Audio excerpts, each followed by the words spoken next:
Hello guys, welcome back to our channel Learning Support. Guys, today's topic is The Harp of India by Henry Louis Vivian Derozio.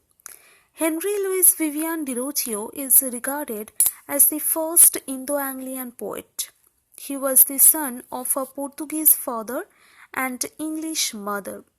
Though a Eurasian, Derozio identified himself completely with India. He had a great passion and a great temperament for Indian culture and Indian tradition. Like Darudat, Derozio's lifespan is also very brief. His lifetime is just from 1809 to 1831. That means he died in his 23rd year. Though his lifespan is so brief, he had achieved a great fame, he had achieved a great position. Often, Derozio is compared with John Keats because of his sympathy, because of his temperament towards nature.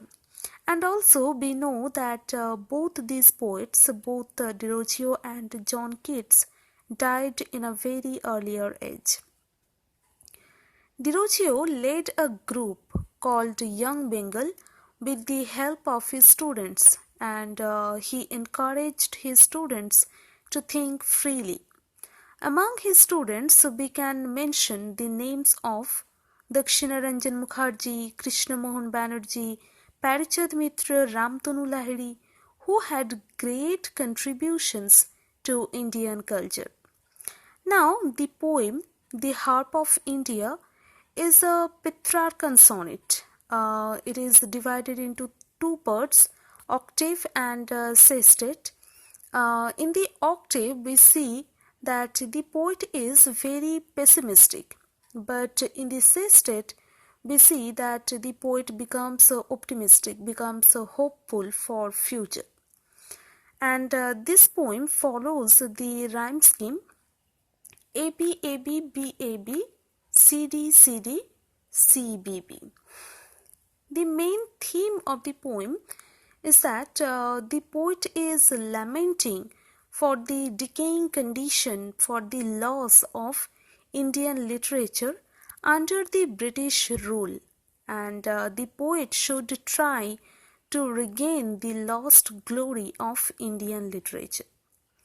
Here also harp is used as a metaphor. Harp actually refers to the Indian poets who have lost their glory in the colonized India under the British rule. One thing also we should know that why the poet uses this musical instrument, harp. Why not any other musical instrument? Why it is harp? Because harp is an ancient musical instrument which had a glorious past.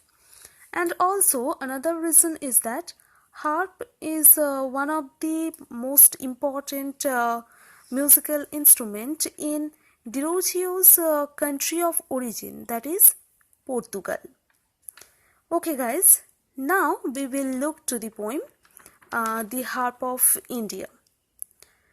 This poem has outer meaning. This poem has an outer meaning and has an inner meaning. So at first we will discuss the outer meaning and then we will look to the inner meaning. First line: why hangest thou lonely on yon withered bough? So in the first line we see that the poet has used a rhetorical interrogation. Here the poet actually thou refers to the harp. Yon means that or something in a distance. Without bow means decayed branch or dry branch. So the poet is asking to the harp why it is hanging lonely on the decayed branch. Next line: unstrung forever must thou there remain. the harp is now unstrung. Unstrung means stringless, and so it has remained unused. No one plays the harp now. Actually, the poet is highlighting the present situation, the present status of Indian poets and Indian literature through the harp.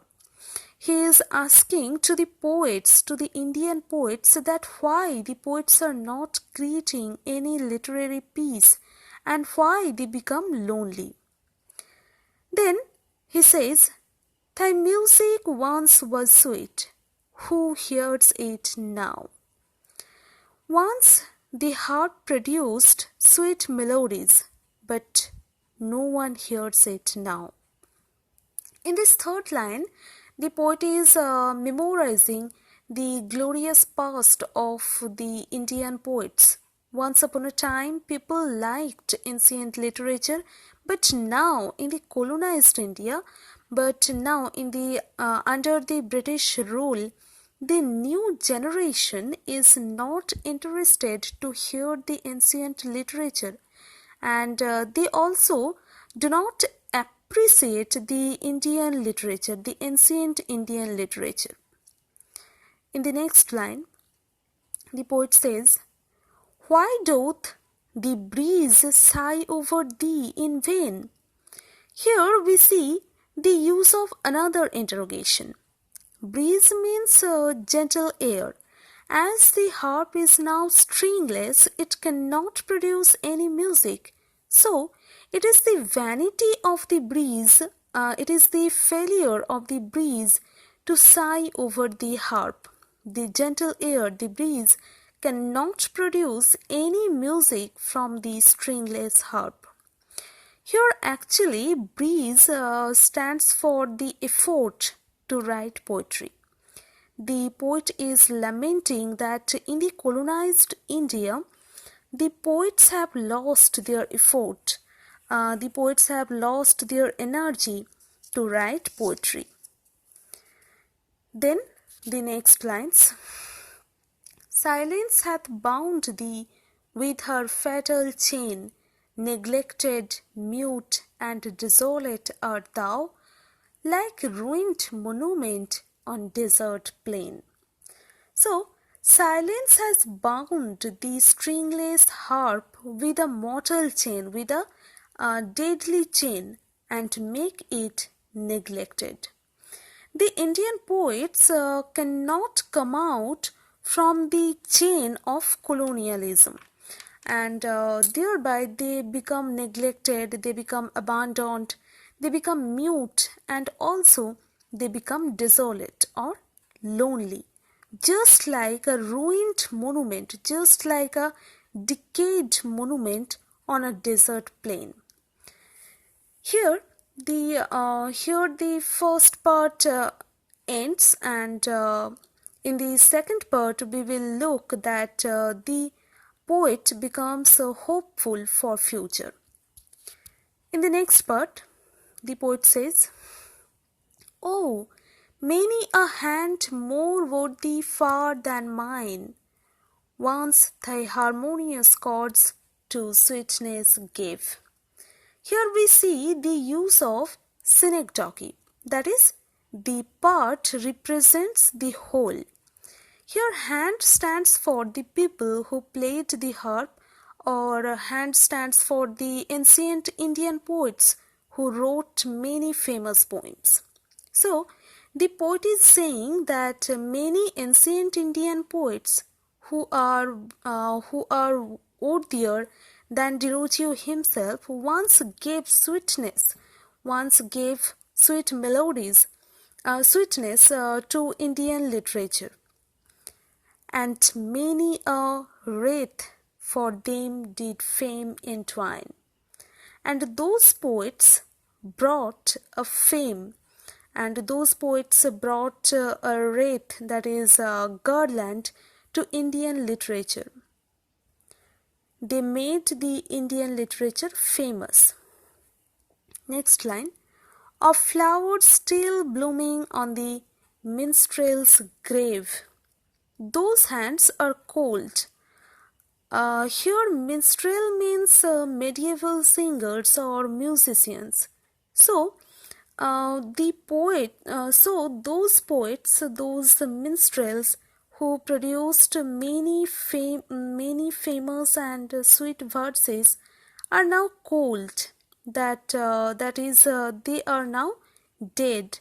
But still, the flowers are blooming on their graves to show their power, to show their fame. But if thy notes divine may be by mortal vacant once again.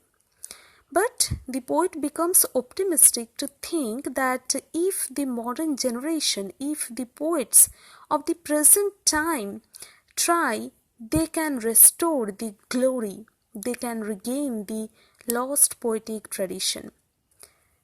And the last line, harp of my country, let me strike the strain. At last, the poet says that he will strike the strain. At least he should try to revive the lost glory of Indian literature. With this hope, the poem ends. So guys, if you like my video, please like, comment, share and subscribe my channel, Learning Support.